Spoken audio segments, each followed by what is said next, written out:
सारे आशीर्वाद सारी देवियों के, नवरात्रों के, सारी शक्तियों के आपके परिवार पर भगवान जी की सारी आशीर्वाद पड़ रहे होंगे। सारे स्वस्थ हो रहे होंगे, स्वस्थ रहें, सुखी रहें, समृद्धि में रहें और मोक्ष और निर्वाण पद की चाह में बैठे हों सारे ब्रह्मलोक जाने के लिए। वैसे भी ये धरती खाली होगी कुछ सालों में, तो क्यों ना हम अपना भगवान जी का ज्ञान खूब सारा इन नवरात्रों में अपने को पचा लें।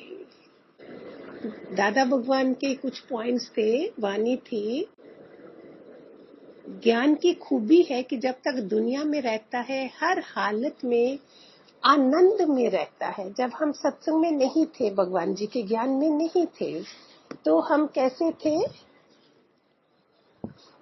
हम आनंद में नहीं थे। आनंद का हमें पता नहीं था कि आनंद क्या होता है। और जब ज्ञान में आए तो तब हमें समझ आई कि आनंद क्या होता है। जो बाहरी आनंद है उसके बाद हमें असली आनंद का पता चला। अभी हम नवरात्रों में जैसे राम राज्य हो, राम राज्य में ज्ञानी रहता है। अज्ञानी किस राज्य में रहता है?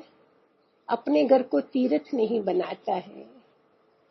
भगवान जी बोलते थे अपने घर को मंदिर बनाओ, तीर्थ बनाओ। तीर्थ कैसे बनेगा घर? घर इतना प्यारा खरीदता है एक इंसान, चाहे वो नॉनवेज खाने वाला हो, लेकिन जब पहला दिन होता है घर में गृह प्रवेश होता है तो वो कलश भी रखता है, उसमें लड्डू गोपाल भगवान को रखता है और सत्यनारायण की पूजा कराता है। इसका मतलब समझदार है, लेकिन गलती कहाँ हो जाती है? गलती कहाँ हो जाती? नालायक हो जाते हैं हम, समझते नहीं है, गुरु नहीं होता है। घर में नल इतने बड़े बड़े महंगे लगाएंगे, किचन में इतना प्यारा सब होगा, फर्नीचर रिमोट कंट्रोल से चलने वाला होगा, और फिर किचन में कौन सा शुद्धता होगी? अगर सात्विक आहार नहीं बन रहा है तो वो तीर्थ कैसे होगा? समझ गए होंगे आप लोग। खुशहाली कैसे आएगी? रोज के रोज घरों में पैग लेकर बैठे हैं, पी रहे हैं। पत्नी कैसी है बेचारी, फिर भी बच्चे पैदा कर लेती है। वो पैग में रहते हैं और बच्चे 2, 3, 4, 5 भी पैदा कर लिए, तो राम राज्य कैसे आएगा? ऐसा रहनी रहने वाले के बच्चे राम राज्य लाएंगे?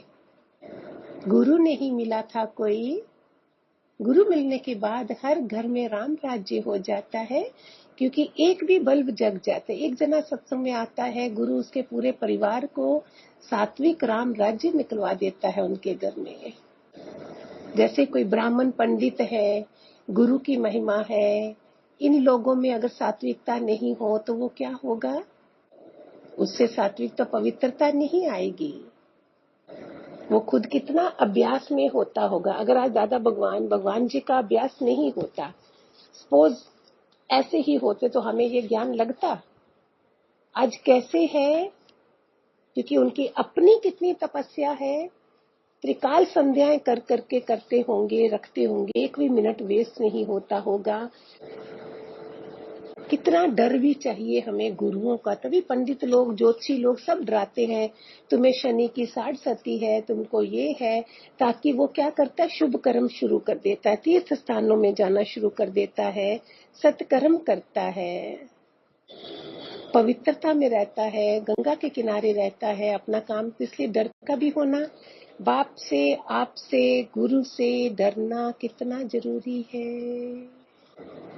विवेक और विचार मनुष्य को जन्म का हक मिला हुआ है।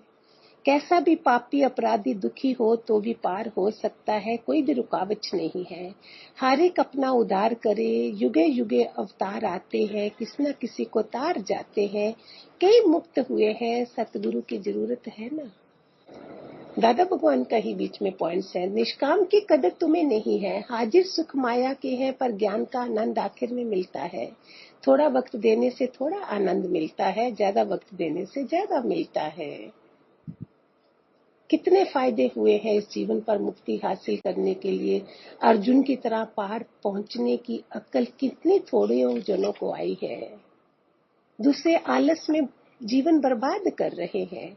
ज्ञान इतना सरल है, पर फकीर, बाबा, ब्राह्मण, मौलवियों ने माया के मोह में फंसकर कठिन कर दिया है। सबको माया चाहिए।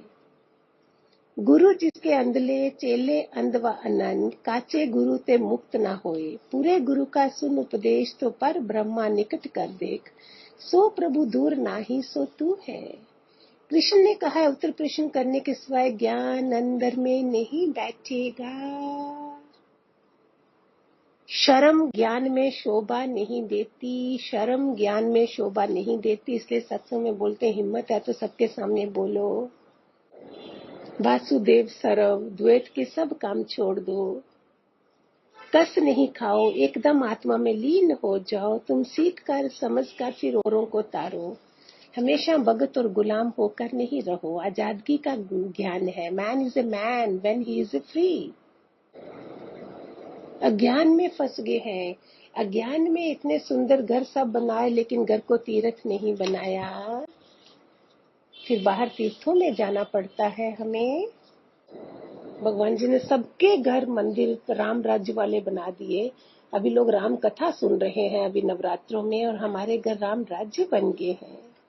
कितनी शुद्धता ला दी है सबके घरों में। कितनी मौन में हो गए हैं सारे। किसी के घरों में लड़ाई झगड़े नहीं है। अभी सब शांत हो गए हैं। नहीं तो बाहर देखो, लड़ाई हो रही है, कार टकरा जाती है तो लोग पानी पिलाते हैं क्रोधी वाले को। खेत में भी जब आदमी थक जाता है तो जल पीता है।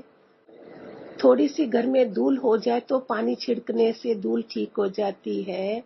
तो चित्त की वृत्ति बिखर जाए तो भी पानी दिया जाता है। जल की कितनी महिमा है। ऐसे ही ज्ञानी हर जगह हर रोल निभाता है। जैसे जल, गर्म पानी से ये होता है, ठंडे पानी से ये होता है। क्या क्या खूबियां हैं उसकी, ये भी गुरु कृपा से पता चलता है सारा। भय बिन प्रीत ना हो, भय प्रीत का शकील बनता है। भय होना कितना जरूरी है। निर्भीक होता है वे बेशर्म हो जाता है। बोलते ना, संसार में किसी से नहीं डरो। पाप से, बाप से, आप से डरो। जो बच्चे बाप से नहीं डरते हैं वो नाश हो जाता है। राम राज्य तो दशरथ भी नहीं ला सके। उनके 14 साल, उनके मरने के 14 साल के बाद राम राज्य आया था। कैसे आता? घर में कैसा होना चाहिए, घर का हेड जो होता है वो कैसा होना चाहिए, कितना राम की तरह रहे और घर कैसा राम राज्य आ जाए। नवरात्रों में ही, इन्हीं नवरात्रों से हम शुरू कर लें, अपने घर को राम राज्य अयोध्या बना दें अपना, जहाँ युद्ध नहीं होता है। अयोध्या माना युद्ध नहीं होना। संग्राम, जिसके संग्राम है। भगवान जी हर का मीनिंग बताते थे हमें। अज्ञान में फंस गए हैं। शरीर समझते हैं उसकी रुकावट है। क्यों शरीर कहलाकर दुख सहते हो? तुम तो सच्चित आनंद स्वरूप हो। अपना आप असल पहचानो। ब्यूटीफुल ज्ञान कहीं भी ढूंढ के लाओ, नहीं मिलेगा। आनंदमय कोश में रहना है हमने। तीर्थ बनाना है अपने घर को। हरिओम। खूब सारे नवरात्रों के इतनी ऊंची ऊर्जा के दिनों में ज्ञान सुन रहे हो। भगवान करे आपके अंदर, सबके अंदर खूब सारे बदलाव आ जाएं। हरिओम, खूब सारे आशीर्वाद।